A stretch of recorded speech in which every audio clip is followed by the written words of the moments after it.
మనిషి అనుకుంటే కానిదేముంది అంటారు కదా. కానీ అనుకున్నంత మాత్రాన అయిపోవు అన్నీ. అందుకు ఎంతో పట్టుదల, కృషి అవసరం. కార్యసాధనలో ఎదురయ్యే సమస్యల్ని నేర్పుగా అధిగమిస్తూ దృఢ సంకల్పంతో ముందుకెళ్ళిన వాళ్ళే విజయం సాధిస్తారు.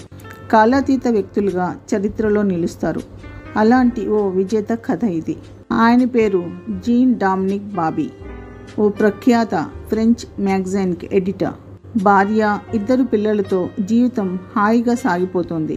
43 ఏళ్ళ బాబీ ఓ రోజు కారులో కొడుకుని తీసుకుని బయటకు వెళ్తుండగా స్ట్రోక్ వచ్చింది.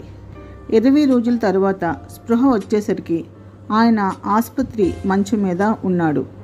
పైనుండి కింద వరకు ఒంట్లో ఏ భాగమూ స్వాధీనంలో లేదు. ఒకే ఒక్క ఎడమ కన్ను మాత్రం తెరవడం, మోయడం చేయగలుగుతున్నాడు. ఆయన పరిస్థితిని లాక్డ్-ఇన్ సిండ్రోమ్గా పేర్కొన్నారు వైద్యులు. స్ట్రోక్ రావడానికి ముందే బాబీ ఓ పుస్తకం రాయడానికి ప్రచురణకర్తలతో ఒప్పందం చేసుకున్నాడు. మెదడు బాగానే పనిచేస్తుంది కాబట్టి ఎలాగైనా ఆ పుస్తకం రాయాలనుకున్నాడు బాబీ. ఆ ఒక్క కంటిని మూయడం, తెరవడం ద్వారా ఆయన చెప్పదలుచుకున్నది చెప్పేలా స్పీచ్ థెరపిస్ట్ సాయం చేసింది. ఆ డిక్టేషన్ తీసుకుని రాయడానికి ప్రచురణకర్తలు ఒక అసిస్టెంట్ని ఏర్పాటు చేశారు.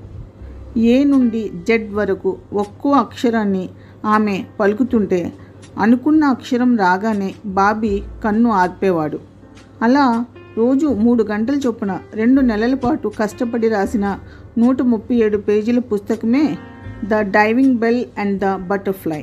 ఆయనకి స్ట్రోక్ వచ్చిన తర్వాత 14 నెలలకు పబ్లిష్ అయింది. విపరీతంగా అమ్ముడైంది.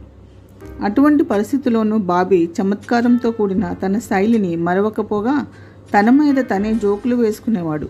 పిల్లల్ని దగ్గరకు తీసుకోలేని తన అసక్తత పట్ల విచారం వ్యక్తం చేసేవాడు. ఎట్టి పరిస్థితుల్లోనూ లాక్డ్-ఇన్ సిండ్రోమ్ది తన మీద పైచేయి కాకూడదన్న బాబీ పుస్తకం రాయడమే కాదు, ఆ కొద్ది సమయంలోనే చాలా పనులు చేశాడు. తనలాంటి స్థితిలో ఉన్నవారి కోసం ఒక అసోసియేషన్ పెట్టాడు. ఒక టీవీ షోలో పాల్గొన్నాడు. మరో పుస్తకం రాయడానికి అగ్రిమెంట్ కుదుర్చుకున్నాడు. దురదృష్టవశాత్తు న్యూమోనియా రావడంతో పుస్తకం విడుదలైన 2 రోజులకే చనిపోయాడు.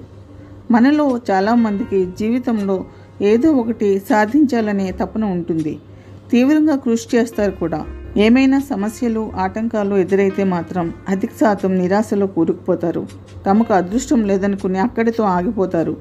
సంకల్ప బలం ఉంటే అదృష్టంతో పని ఉండదనడానికి బాబీ జీవితం కన్నా గొప్ప ఉదాహరణ ఇంకేముంటుంది అంటున్నారు rally Hemant Kumar. Thank you.